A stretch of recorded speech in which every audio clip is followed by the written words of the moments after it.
right, Coach. So conference meets this week, right? That's right. All right. How you guys been preparing for it? I mean, obviously we saw you guys here in town a little bit ago. Performed well there. So how are you getting ready for the conference? Well, we took last weekend off, trying to get a few kids to 100% healthy. I think we're pretty close.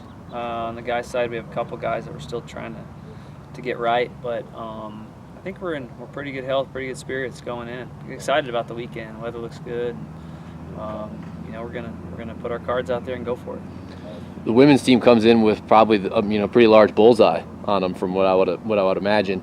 How does that change the approach? How do they handle that kind of attention? It's going to be business as usual as far as what we do. As far as what other teams do, I can't control that. I know Angelo's probably going to be gunning for us. They always are, and it just seems that we're always going back and forth throughout that 3-day period, battling for that top spot. And I think our men have a legitimate chance to knock Commerce off this year.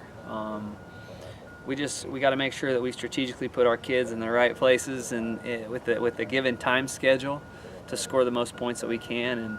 And like I said, we're still trying to get a couple guys healthy. Hopefully we're okay going in there this week. But we're going to put our best foot forward. We'll see. How many in a row would this be for the women?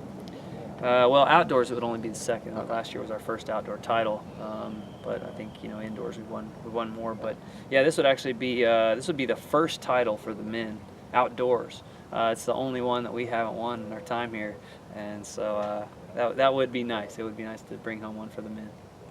The national tournament right after this one? Yeah, it's at the end of May. We'll have a last chance meet here at WT.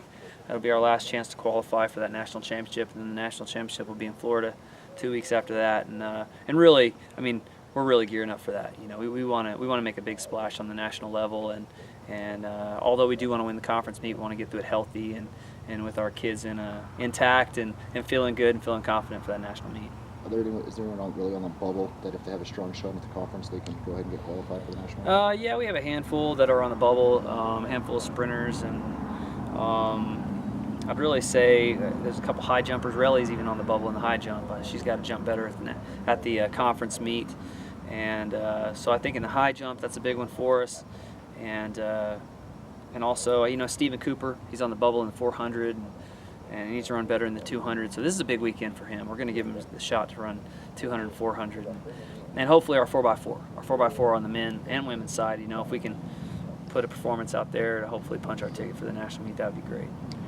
How do you balance the guys that you want to have a shot, give them a shot to qualify for nationals, but at the same time you want them to help you out in the team points? That's the tricky part, Like you got 3-day period, really 2 days with the prelims and finals.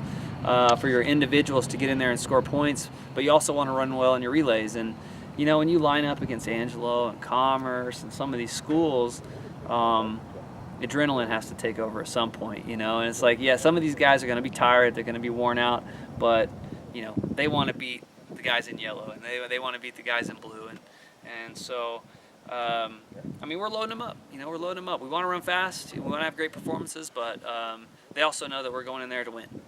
And so I think that gives them an extra edge as well.